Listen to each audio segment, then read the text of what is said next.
ایمان جو ہے اللہ پر اور یقین اس بات کا جو کچھ ہو رہا ہے اللہ کے اذن سے ہو رہا ہے، اور یقین اس بات کا جو کچھ اللہ کر رہا ہے اس میں خیر ہے، بیدک الخیر۔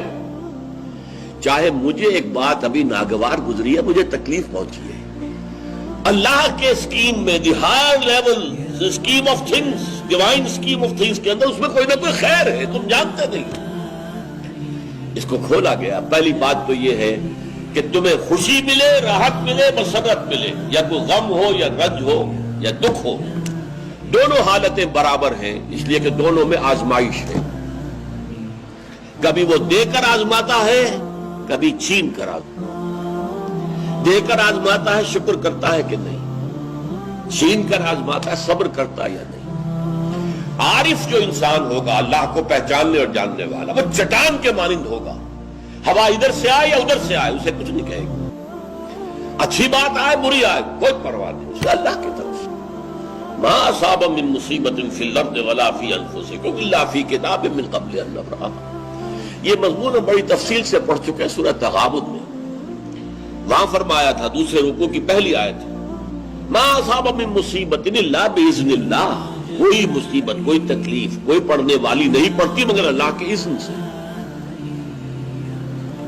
ما اصاب من مصیبت الا باذن اللہ ومن یؤمن باللہ یہدی قلبہ، اور جو اللہ پر ایمان رکھتا ہو اللہ اس کے دل کو ہدایت دے دیتا ہے۔ ہدایت چٹان کہ ادھر کی ہوا آئے یا ادھر کی آئے اس میں کوئی جنبش نہیں ہوگی۔ جتنا انسان دیکھیے، ایک ہوتا ہے فوری طور پر ایک ریفلیکس ایکشن کی حد تک متاثر ہو جانا، یہ تو ہوگا۔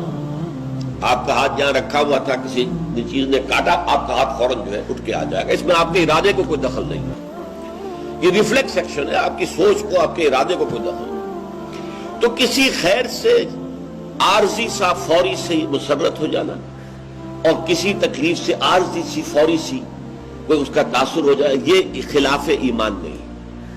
لیکن اگر یہ پینڈولم زیادہ حرکت کر رہا ہے، خوشی میں زیادہ ادھر چلا گیا، غمی میں زیادہ ادھر چلا گیا، تو جتنا اس پینڈولم کی رینج ہے اتنی ہی آپ خدا سے دور۔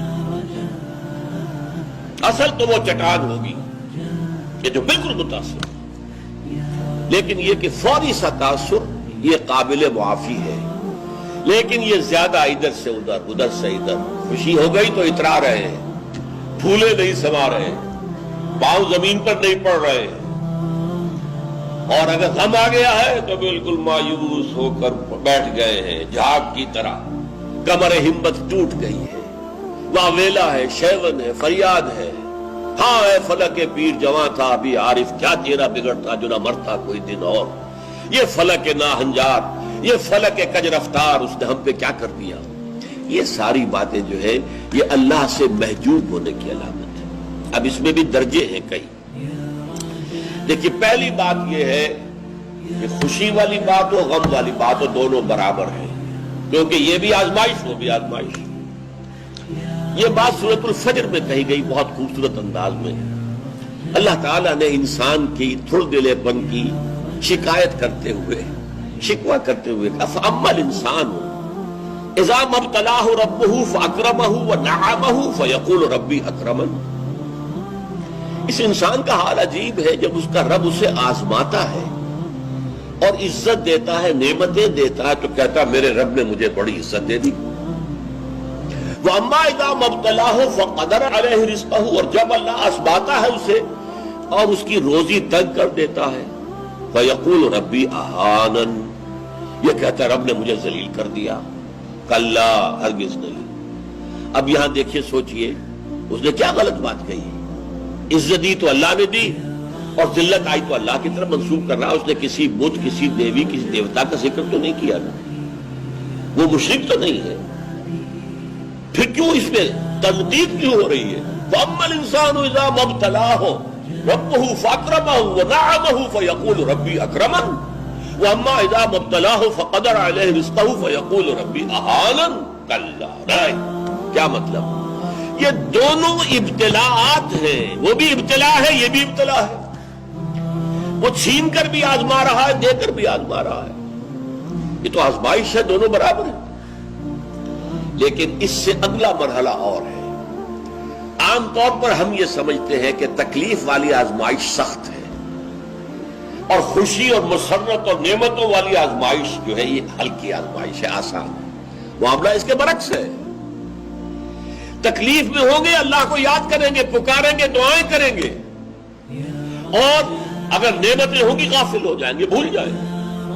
کون سا امتحان زیادہ سخت ہوا نتیجے کے اعتبار سے؟ تکلیف والا امتحان زیادہ سخت نہیں ہے. مسرت، کثرت ہر شے کی، یہ چیز زیادہ نقصان دہ ہے، زیادہ بڑا امتحان ہے. اس لیے خلق قرآن کے مسئلے پر جب وہ مار ماری گئی تھی امام احمد ابن حنبل رحمۃ اللہ علیہ کو، کہ جس کے بارے میں کہا جاتا ہے کہ اگر وہ مار کسی ہاتھی کو ماری جاتی تو وہ بھی چیخ اٹھتی، اس وقت ان کی آنکھوں میں کبھی آنسو نہیں آئے.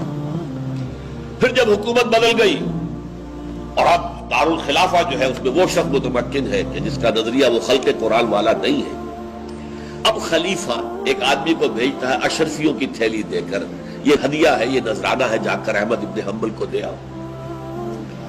جب اس نے آ کے پیش کیا، رو پڑے، اے اللہ میں اس آزمائش کے قابل نہیں، یہ آزمائش سخت ہے. کہیں سے انعام پا کر حکومت سے پھر حق پر قائم رہنا مشکل ہو جائے. یہ ہے وہ صورتحال.